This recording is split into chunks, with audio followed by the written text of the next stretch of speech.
바꿔버리는 게 바로 예수 믿는 거예요. 그러므로 우리는 하나님의 기준을 알아야 합니다. 우리가 하나님 말씀대로 하나님의 기준대로 못 사는 가장 중요한 이유가 뭐냐면 몰라서 그래요. 두 번째는 알면서 어겨서 그렇고요. 그런데 몰라서 못 지키는 것은 안 된다는 거죠. 그래서 우리가 알아가야 합니다. 그러면 하나님을 알 수 있는 방법이 무엇일까요? 성경이에요. 말씀을 알면 됩니다. 여기에 하나님의 성품과 하나님의 방법과 하나님의 원리와 하나님의 갈망과 하나님의 꿈과 비전이 여기에 써 있습니다. 그것을 내 것으로 장착하는 게 믿음이에요. 예수님이 예수를 위해서 죽어서 그 피로 말미암아 구속함 제사함 받았다. 이게 우리의 믿음의 본질이 아닙니다. 우리가 알아야 될 내용 중에 하나일 뿐이에요. 그것은. 근데 우리 그 하나만 믿고 끝까지 가요. 나머지 하나의 뜻을 알고 싶어 하지 않아요. 나머지는 세상의 법을 따라요. 그 하나만 붙들고 계속 산다고요. 아니요. 믿음의 본질은 예수님 나를 위해서 죽었다가 아니고 하나님, 예수님, 성령님이 내 주인이다입니다. 예수님이 우리를 위해서 죽었는데 왜 우리 죄가 용서될까요? 주인이 그렇다고 하니까 그런 거예요. 딴 이유 없어요. 주인의 법칙 중에 하나예요. 죄의 싹은 사망인데 하나님이 우리를 위해서 싹을 치렀으니까, 이걸 대속이라고 하죠. 하나님이 우리를 위해서 싹을 치렀으니까 내가 너를 위해서 싹을 치렀다는 것을 믿고 살면 된다라는 하나님의 뜻 중에 하나가 바로 예수님이 나를 위해서 죽었다는 거거든요. 가끔 그런 거 있잖아요. 이렇게 식당에 가는데 아는 분이 있는 거예요. 그래서 인사를 드렸어요. 그리고 가서 밥을 먹었는데 나중에 값을 치려고 갔더니 그 인쇄했던 분이 밥값 내고 갔다는 거예요. 근데 안 믿어지죠. 그리고 아니요, 내가 낼 거예요. 왜 그 사람이 내요? 그리고 안 믿어요 하고 다시 계산하는 사람이 있어요? 없죠. 냈대잖아요. 그러니까 우리는 그거 믿고 그냥 가잖아요. 그거와 똑같은 거예요. 하나님이 대신 값 냈다는데 뭘. 그게 하나님의 뜻이니까 받아들이는 거거든요. 그러니까 믿음의 본질은 예수님 나를 위해서 죽었다가 아니고요. 그걸 포함해서 주인이 그렇다 하면 그런 거다. 우리 주인의 뜻이 내 뜻이다라고 하는 것을 받아들이는 게 우리의 믿음의 본질이고 핵심입니다. 그 하나님의 뜻이 우리 가운데 내려오고 우리 가운데 주어진 사건이 창조 사건이고 창조 언약적 사건이다라는 것을 우리가 분명하게 알아야 합니다. 그러므로 하나님이 원하는 것을 말씀하셨고 그대로 됐고 하나님이 좋았다라고 하는 이것은 세상의 주인은 하나님이고 세상의 통치자는 하나님이면서 동시에 하나님이 기뻐하는 그것, 그 원하는 그것이 내 삶의 기준이 되어야 된다라고 하는 그 메시지가 이 본문 안에 분명하게 담겨 있는 것입니다. 이 얘기만 하고 우리가 점심을 먹으면 좋을 것 같아요. 그래서 제가 구원, 믿음이 무엇인지를 한번 성경을 가지고 한번 나눠보려고 합니다. 성경은 구원이란 말을 영생이라는 말로 반복해서 씁니다. 영생은 영원히 산다의 개념이 아니에요. 이것으로는 우리가 말하는 영생의 개념이 정의될 수 없습니다. 영원히 사는 것이 영생이라면 제가 아주 비밀한 비밀 하나, 영업 비밀인데 하나 알려드릴게요. 예수 안 믿어도 영생합니다. 영생이 영원히 사는 거라면 지옥 가도 영생하세요. 지옥의 특징이 너무 고통스러워 죽고 싶어 죽겠는 곳입니다. 죽고 싶어 죽겠는데 못 죽어서 죽겠는 곳이 지옥이에요. 그러니까 지옥은 못 죽어요. 고통스럽게 못 죽습니다. 그러니까 영원히는 사세요. 그러니까 영원히 사는 게 영생이라고 한다면 지옥 가셔도 영생하니까 마음껏 살다가 지옥 가서 영생하십시오. 그러니까 우리가 말하는 영생은 그런 영생이 아니에요. 우리가 말하는 영생은 누구와 함께 누구의 다스를 받고 어떻게 영원히 사느냐가 중요합니다. 그 누구가 누구겠어요? 우리 하나님 예수님 성령님과 함께 그분의 다스림을 받아서 아까 이사야에 나오는 표현대로 이사야서 11장 1에서 5절의 내용이 공의로운 통치를 하시는 메시아 그분과 함께 그분의 다스림을 받으면서 그 이사야서 11장 6절에서 9절에 나오는 그 하나님의 안식을 누리면서 영원히 사는 게 영생이에요. 예. 이게 우리가 말하는 구원이란 말이죠. 그러니까 영생은 관계예요. 관계. 하나님과의 관계. 그리고 하나님과의 관계 안에서 사람들과 관계하는 거예요.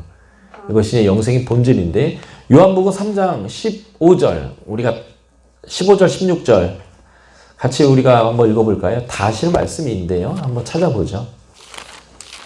요한복음 3장 16절은 예수 믿는 사람들은 그 다 외는 그런 말씀이죠.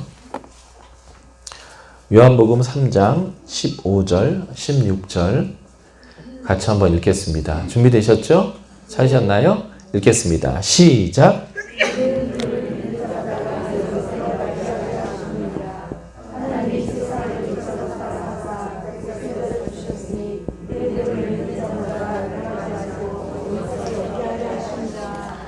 아멘. 누가 영생을 누려요?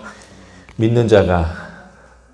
믿음이 우리에게 영생과 구원을 주는데 그러면 믿음이 무엇인지를 한번 우리가 좀 살펴볼까요? 요한복음 17장 3절을 읽겠습니다. 요한복음 17장 3절은 영생이 무엇인지를 성경이 정의 내리고 있는 본문입니다. 영생이 무엇일까라는 거예요. 요한복음 17장 3절 같이 읽을까요? 찾으셨죠? 시작.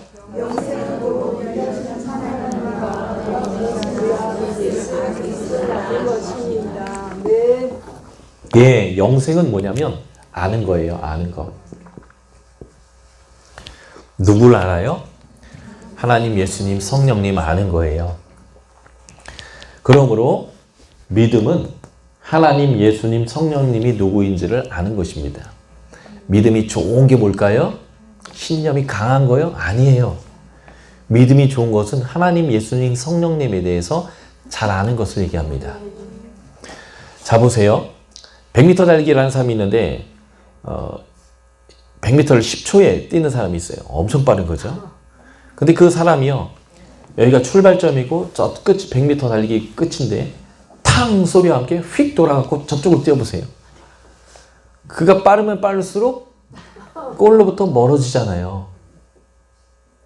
믿음은 신념보다 그 빠르기보다 더 중요한 게 있어요. 정확한 방향이에요. 하나님과 예수님, 성령님을 아는 게 믿음이기 때문에 믿음의 내용과 믿음의 대상이 정확한 게 굉장히 중요합니다. 믿음의 내용과 믿음의 대상이 정확하지 않은데 신념이 어마어마하게 강한 믿음을 갖고 있는 사람도 있어요. 그게 누구예요? 그게 이단이에요. 신천지에 빠지면 애비애비도 없잖아요. 가서 구원해내려고 하면 도망가 버리잖아요. 믿음의 내용과 믿음의 대상이 분명하지 않아요. 잘못됐습니다. 그런데 믿음의 세기는요? 엄청 세요. 그게 진짜 믿음이 아니에요. 믿음은 센 것보다 더 중요한 게 있어요. 정확한 믿음의 내용과 정확한 믿음의 대상입니다. 그 부분을 아셔야 돼요. 그분을 아셔야 합니다. 하나님, 예수님, 성령님에 대해서 잘 아는 사람을 믿음이 좋다라고 표현하는 거예요. 지금 당장 죽어도 천국 갈 믿음 있는 사람 손 들어보세요. 다 손 드실걸요? 왜 들어가야 된다고 물어보면 다 또 100%로 대답할 거예요. 예수님 날 위해서 죽었다고요. 그런데 예수님 나를 위해서 죽었다라는 게 정답은 아니에요. 정말 우리가 믿음이 있다라고 하는 것은 하나님, 예수님, 성령님을 내가 잘 알고 있기 때문입니다 라는 거예요. 천국에 딱 갔는데 천사장이 내가 너를 왜 들여보내야 돼? 라고 물어봤을 때 나 주님 잘 알아. 그러면 되는 거예요. 그 잘 아는 내용 중에 하나만 대봐 그러면 그분이 날 위해 죽었지. 그게 한 내용이 되는 거죠.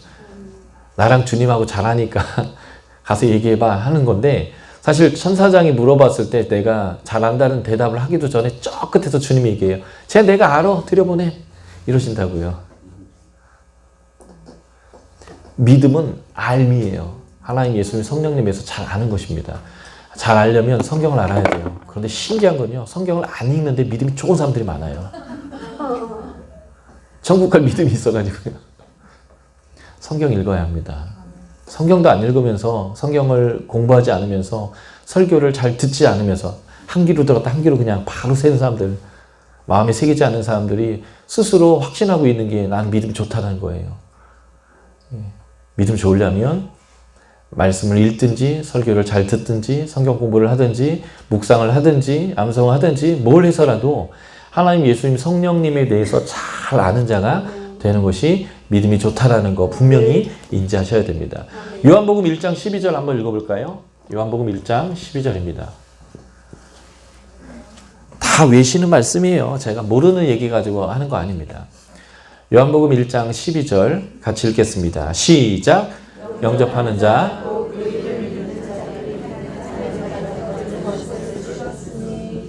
예. 믿음은 단순히 지식으로 아는 게 아니라 내 삶으로 그것을 내 가치로 영접해야 합니다. 저희 딸 중3짜리 딸이 있어요. 엄청 예쁜 딸이 있습니다. 저를 닮아서 엄청 예뻐요. 저를 진짜 많이 닮았는데 저희 딸이 늘 이렇게 얘기해요. 난 예쁜데 아빠 못생겼어 그래요. 그래서 아니야 너 나 닮았어 그러면 자기 고모 닮았대요. 근데 다른 사람들 그러거든요. 저한테 긴 가발 씌우면 고모라고. 어쨌든 저희 예쁜 딸이 있는데 이 딸이 이제 엄마랑 많이 부딪혀요. 그러니까 성격도 비슷하고 막 이래서 그런지 모르는데 엄마가 계속 아이에게 이것도 하고 저것도 해야 된다는 주옥과 같은 말씀들을 해요. 이제 잔소리라고 애들 표현하는 옳고 바르고 선하고 좋은 습관들과 모든 가치들을 늘 얘기하는데 딸이 이것을 잘 안 지킬 때가 많아요. 왜냐면 지금 귀찮으니까 하기 싫으니까. 그때 자꾸 엄마가 얘기하면 딸이 얘기합니다. 알아요 그래요. 근데 엄마가 자꾸 얘기하면 나중에 막 목소리 커졌고 안다고요! 막 그러거든요. 그러면 이제 엄마가 아는구나. 나 모르는 줄 알고 또 얘기했지. 이렇게 절대 얘기 안 해요. 엄마한테 뭐라 그러면 알면 그렇게 하라고! 안 하니까 또 얘기하잖아! 이렇게 얘기한다고요. 그러니까 알미 뭐예요? 그렇게 산다는 걸 얘기해요. 머리로 아는 건 알미 아니에요. 머리로 알지만 그것을 옳다고 바르다고 그것이 나한테 이익이라고 그것이 선한 거라고 그렇게 해야 좋은 거라고 생각하면 반드시 그렇게 하게 돼 있습니다. 제가 지금 말을 계속 1시간 넘게 했기 때문에 목이 말라요. 근데 여기 물이 있습니다. 어떻게 해야 될까요? 물 마시면 될까요?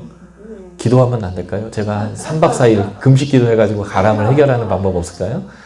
그것도 하나의 방법이긴 하지만 물 마시면 해결되는 거 3박 4일 금식하면서 기도할 필요 없잖아요. 왜냐면 이게 하나님의 법칙 중에 하나거든요. 목마른 물 마시라고 하나님께서 물 주셨기 때문에. 제가 이제 점심 먹을 때가 돼서 배고파요.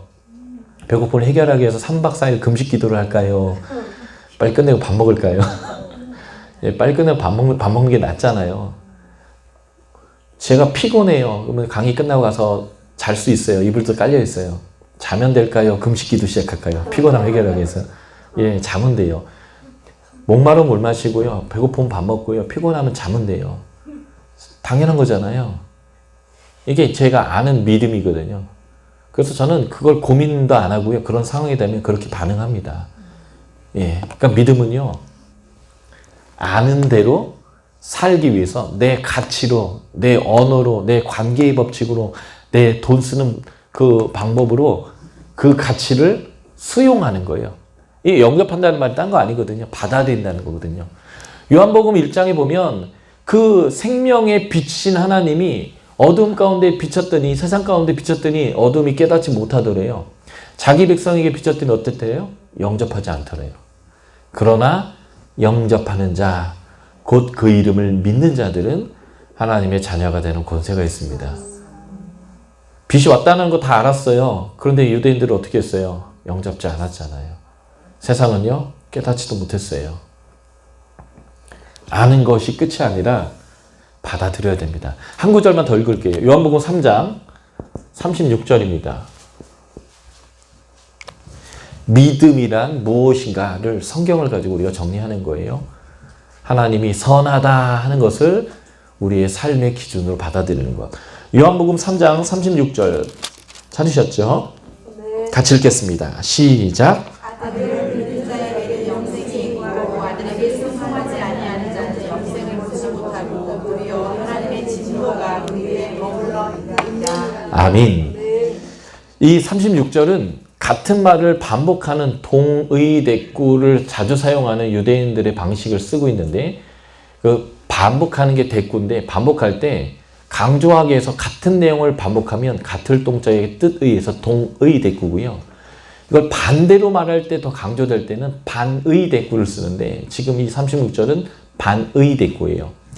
자, 보십시오. 아들을 믿는 자에게는의 반대말이 아들에게 순종하지 아니하는 자고요. 영생이 있고의 반대말이 영생을 보지 못하고 하나님의 진노가 그 위에 있답니다. 이것을 동의 대꾸로 바꾸면 이렇게 바뀌어요. 아들을 믿는 자에겐 영생이 있고 아들에게 순종한 자는 영생을 보고 진노가 그에게 없다. 그러면 여기서 믿는다라는 것과 같은 말이 뭐예요? 순종한다입니다.